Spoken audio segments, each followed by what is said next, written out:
offering is not for the deity sitting there. Offering is for the person who is going there because you don't know how to offer yourself. So you use some substance which is conducive for that energy space.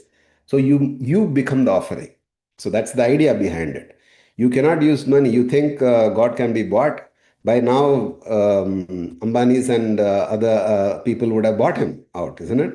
Yes, you can get access through the VIP queue. That's all you can do. You know the story of Pusalar, right? So the king is Yes. building a temple, and Pusalar is a very poor guy. He can't even buy a brick. So he sits with eyes closed, and daily, visually, he is creating it mentally, visualizing a temple within him, brick by brick, actually building the whole plan that he has in his mind. And when the king has completed the temple, he's requesting Shiva should come, and Shiva is saying, "No, that date is booked for me already because I have to go to another devotee, which is bigger than your temple." King is like, "How can somebody else build?" And if Shiva is going to go there, he wants to know. So who is this Pusalar? He's going and inquiring, and this guy is sitting in a hut. It's like, where is your temple? That Shiva wants to come and refusing to come to my temple on that day. So he is so embarrassed. So the main thing that is important is that you offered yourself. It's not the grandeur or the money that gives you access to the divine. Money, how that's how human beings are. You think you throw the money, things will come. I have encountered this many times. Having after living in the ashram, you come out, the reality of the world hits you. You suddenly see how the world functions. you know, you start seeing that money is important. For me, why it's taking long, not just because of the money. Of course, you need to search, you need to let certain things open up and all that. But I know money is important, but it can only do certain things, right? It can be a means for executing or doing certain things, but it cannot be the key to open up the cosmos or the interiority, one and the same. So that's basic human tendency to throw. Even in wells, they throw. They wherever they go, they want to put coins. But during the construction of the temple, like where the yantra is placed, they did keep precious stones there, gold coins, sometimes gold yantra, because these are capable of holding energies. And Vastu Shastra, even if you Google, you will find which precious stones to keep in which direction, like northwest, southeast. So they'll say emerald, ruby, this, that. So all that is placed beneath the yantra. So that is part of the yantra process, the pratishta process. But as a devotee, as a person who's going there to access the energies, you don't have to throw money there. It's irrelevant. Absolutely. And the only thing that you can offer yourself is you. Even And that is not ours, but we at least attempt to do that. at least attempt to do that. Absolutely. Absolutely. And you mentioned a very important, interesting aspect of this geometry, like Vastu Shastra, or the calculation through which, things are kept where it should be kept.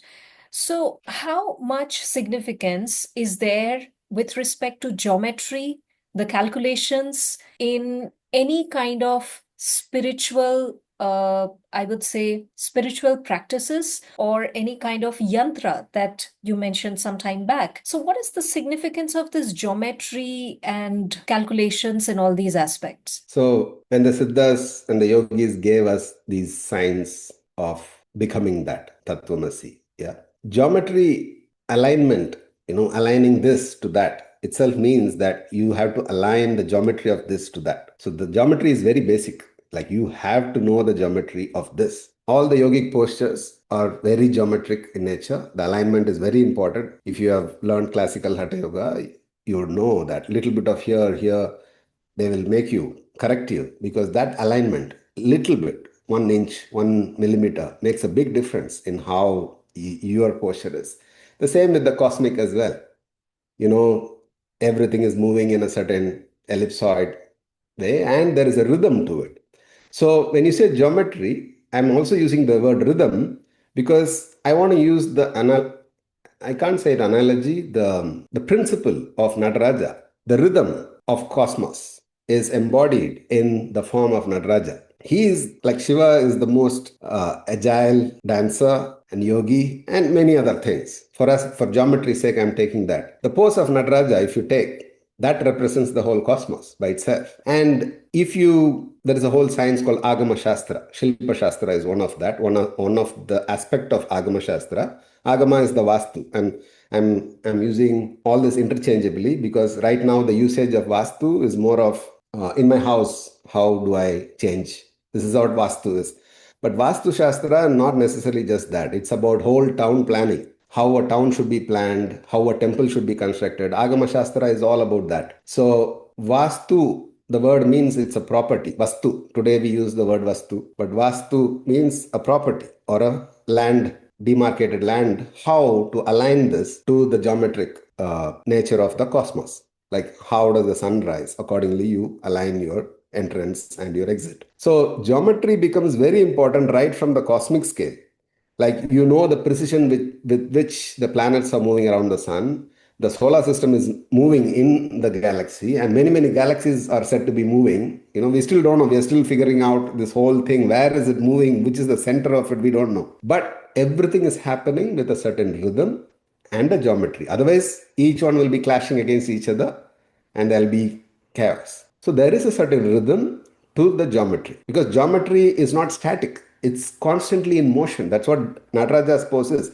He's a dynamic. You took a still of a super dynamic dance. Hair are flying all sides. The flames are on. He has lifted one leg and then, left leg in, except in Madurai where the right leg is up. So that's a totally different reason why he has done that. But this is perfect geometry that they have taken a still of the imagery of the most dynamic principle in the cosmos, which is Shiva. So when it comes to a yantra, there is again a geometry involved. There are triangles, there are squares, there is bhupura, there is a entrance there, and then you come to the center of the bindu. So this yantra is said to be the replica of a certain principle in the cosmos, whatever you are trying to invoke in that particular space.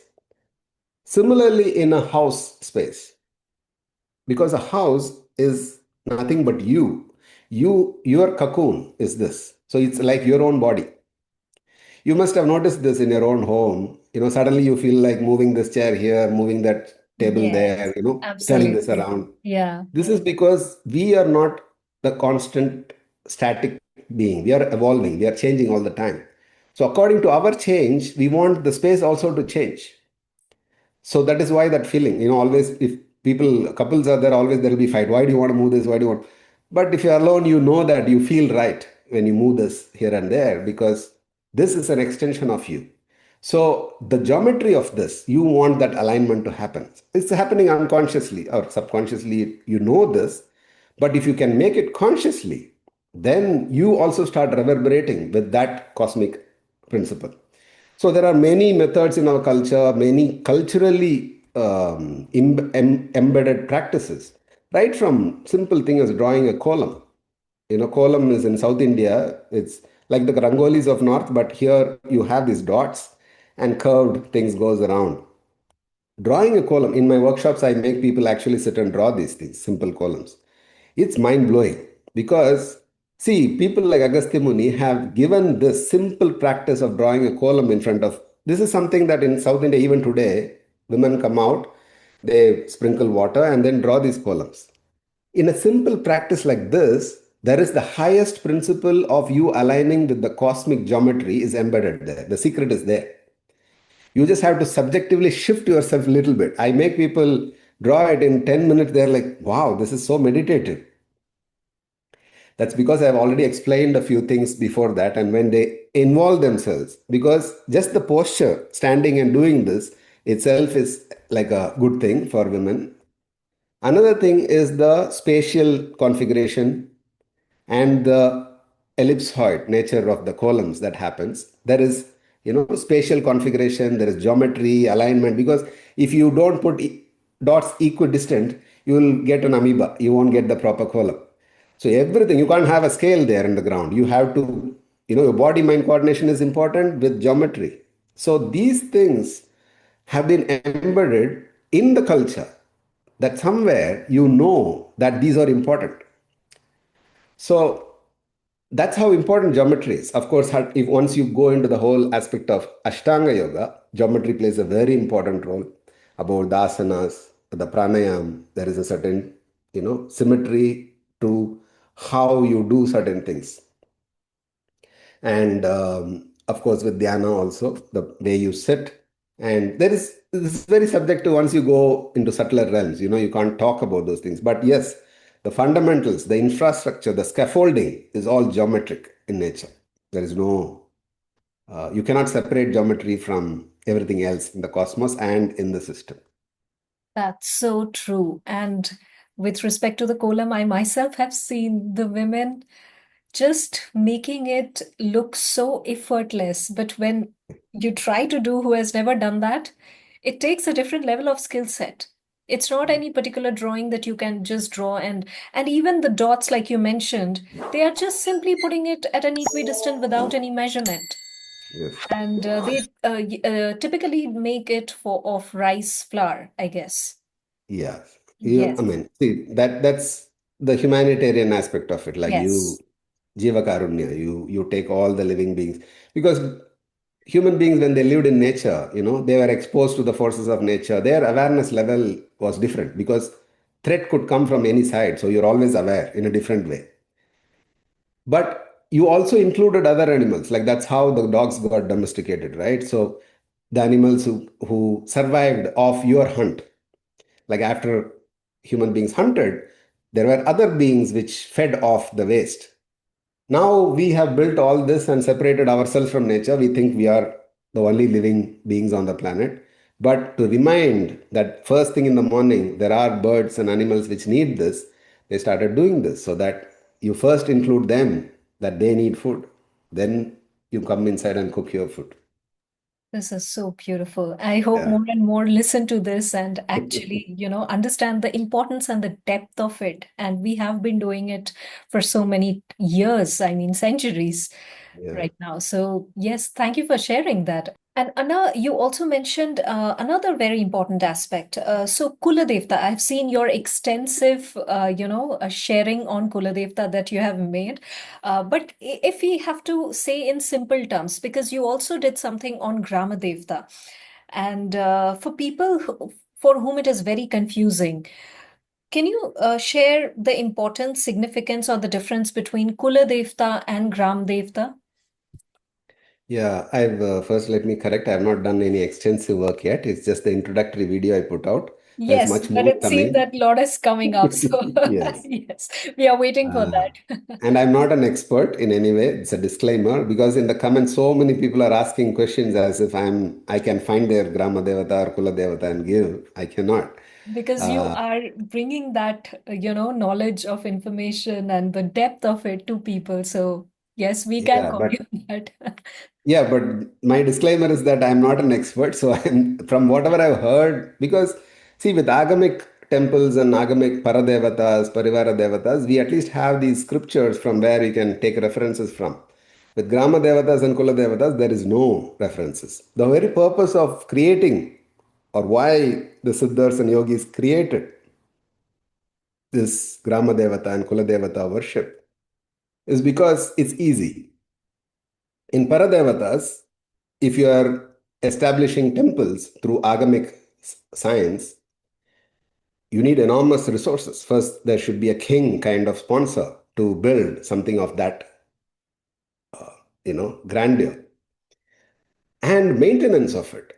Even today we are struggling with maintaining these temples, but those days they either had like hundreds of acres from which the revenue was used to maintain the temple. That is finance side. But the acharyas, the priests who had to maintain this, their minimum 4 to 6 times puja has to happen from morning till night. And every month there will be Amavasya, Paurnami, Chaturthis, Ashtamis, Ekadasis. These are all rituals that will happen. And then yearly once Brahmotsavam will happen. These are all very, intensive processes. Maintaining agamic temple is very tough. So the yogis and siddhas of the ancient, Agastya Muni, starting from him, they created the Grama Devatas, which is the principle is the same. For example, like Mardan, we call Mardan.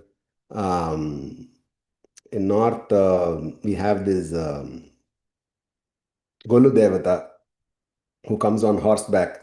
Equivalent in South India, we have this Karpar Swami or Madal Swami. In South India, you would have seen these huge statues with horse and sword lifting thing. Ayyanars, Munishwarans. These are all an element of Shiva or Vishnu. They will have their own folk story around it, but they don't need an elaborate structure. Many of the temples would just be a brick or a stone or just a weapon like a sword or a trishul trident kept, and they don't need 4 times 6 times puja a day. Weekly once they decide when they want to do the offering, and maybe yearly once they will do a bali, animal sacrifice, and that's it. And they are much more powerful. When I say powerful, not that the Paradevatas are less powerful, but in the sense of how commoners would experience, they are like walking with you. These gods walk with you, live with you. So they are tangible in that sense. I mean, today with all these movies and everything else, we have gotten distorted, but they show signs of their presence through anklet sounds, jasmine smell, cigar smells. They are as physically tangible as any other human being. And they don't need elaborate pujas and havans to invoke. You just offer a bottle of rum and a cigar and say, you come, he'll come with true devotion. Not that you're bribing him. I tell people in the recent workshop, somebody stood up and said, I told them that if you have a land dispute, you don't go to Shiva and ask him. He doesn't care about your land dispute. He is sitting there to offer you mukti. You go to this Grama Devata and you go and say this, offer whatever his offering, his or her offering, and say that, this dispute is happening, please resolve it for me. He will solve it for you. So they asked me, what if the other party also goes and does the same thing? I said, the difference being they stand for justice. They cannot be bribed by these things. Of course, there are Dushta Devatas, or the same, there are lower, even in Grama Devatas, there are different levels. You can use certain forces, force them to use it. These are much lower level entities, but they are not permanent. But these Grama Devatas are an amsa or an element or a principle of the Paradevatas, or their folk story is connected to them. And it's very simple. There is no mantras, there is no Brahmin priest doing this. See, in the US, when I do these workshops, one thing immediately the question is, oh, what about castes? Caste system there, Why Brahmins don't allow anybody else to go into why the priests don't allow anybody? I tell them, see, for a surgery to be performed, you make that person study for 10 years, another 2, 3 years, he works as an assistant before being allowed. And even then, he has to sterilize his hands and everything, and he has to go and do it. Similarly, an acharya, that's another documentary that I'm working on, Veda Padashala, they go through that. 7 to 10 years of study goes in for them to become eligible to be able to do the rituals inside a Garbhagraha. Not every Brahmin can go inside. It's not a caste thing. A Brahmin has to be educated in the Veda Patashala and graduate before he can actually go inside and do that. But he cannot come into a Grama Devata and perform the puja. He cannot. Only the person from that community, the Grama Devata community, can go inside and do that, or inside or in that area. So, considering the ratio of the Agamic temple and Grama Devatas, if let's say 10 villages are there, 10 villages will have 10 Grama Devatas, one Agamic temple. So there is only one priest, Brahmin priest, rest is all 10 different communities, priests. So who is the majority? So the narrative that is being pushed here is like that. So coming to how a Grama Devata functions or what it is. See, how illogical can we go in this podcast? Absolutely anything. Okay.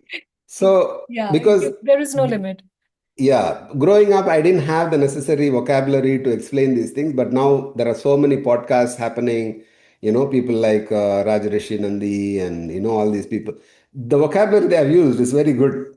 So we can talk.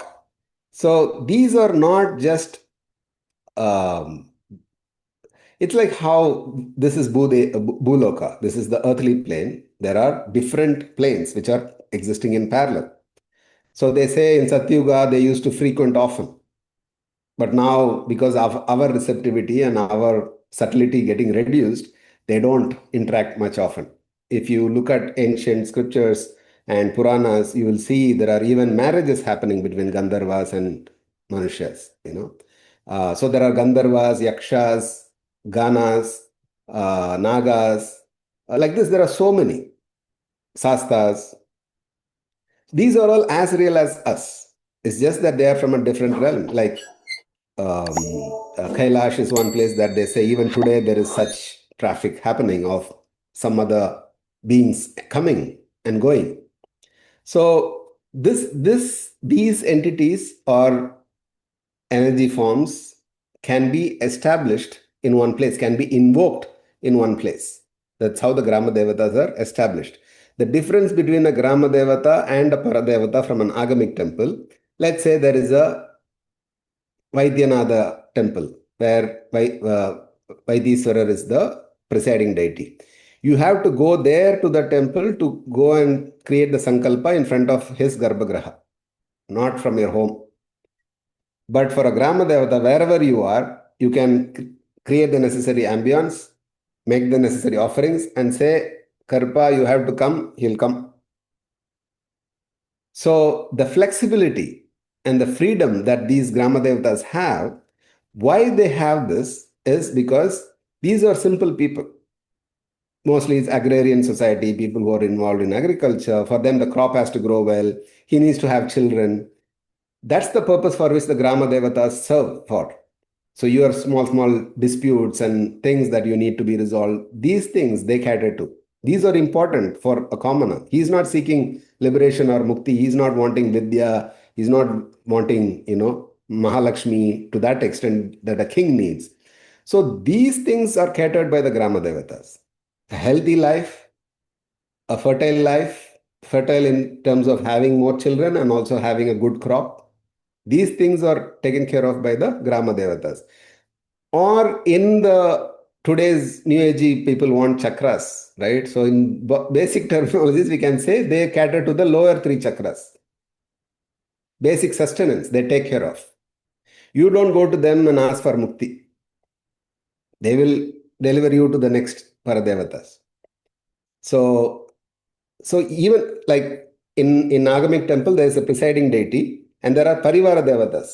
There is a family who is a part of this. I explain in my Know Your Temples videos how if you are inviting the Prime Minister home, he won't come alone.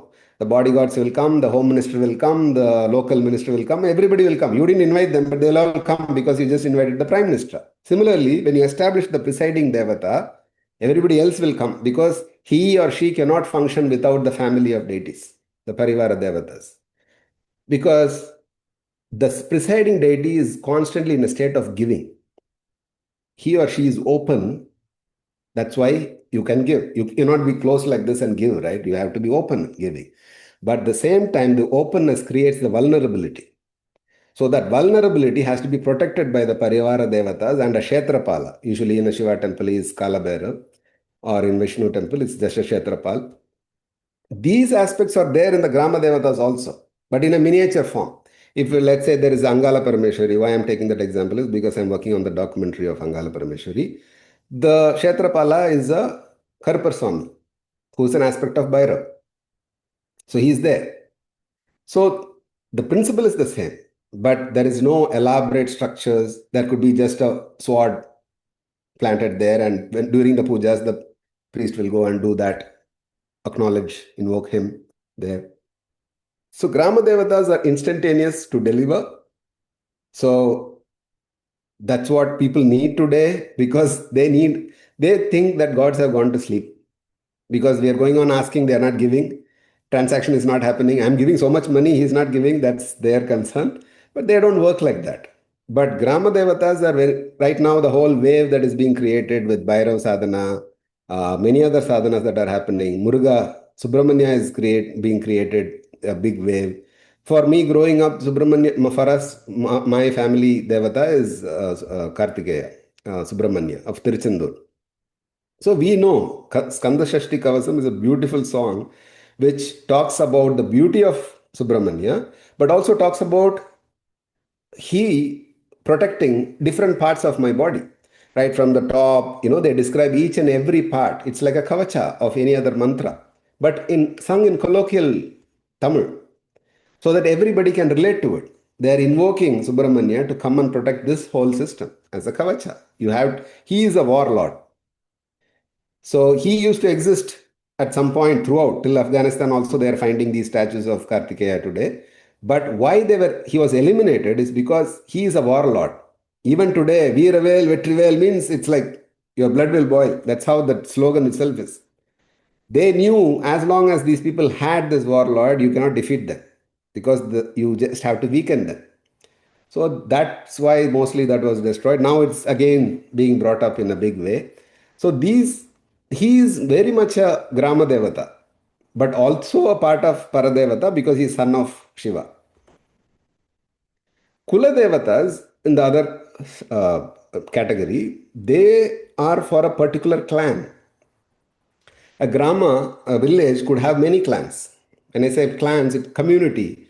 Community being, let's say, I am a carpenter, Asari, Vishwakarmas, who build, who would be architects. There could be sthapatis. There could be ironsmiths. There could be other people, agriculture, farmers. So each community will have their own Kula Devata, designed to support them in what they are doing. So Vishwakarma will have Mayan, let's say. Mayan is also there in Mahabharat, where he comes and builds the whole city for Indraprastha, right? It's created overnight. Mayan is also in Mexico, in South America. So these are things coming up later. Research is going on. So these communities will have their own Kuladevatas who help them perform their activity. So when we say community, they will have a separate genetic pool. They won't intermarry. Social reasons being, if a daughter-in-law comes from a different community, she will not understand how this community works. So they always, and also this is enrichment of knowledge. Another community of Vishwakarma and this Vishwakarma comes together, then it's an enrichment, sharing of knowledge happens. This is how they kept on specializing over generations. Their food style will be unique. Everything, dressing style, the marriage, the rituals, everything that community will have. So accordingly, a Kuladevata is there. Some questions that were there in the comments was about, I am getting married, I am a woman, I get married to my husband, should I drop my Kuladevata and go take my husband's Kuladevata? It depends on the family structure. Like in Kerala, most of the families are matriarchal structure. Then they take the wife's Kuladevi. So not that they drop it, they still continue doing both, but the son or the daughter will take the mother's Kuladevi or Devata.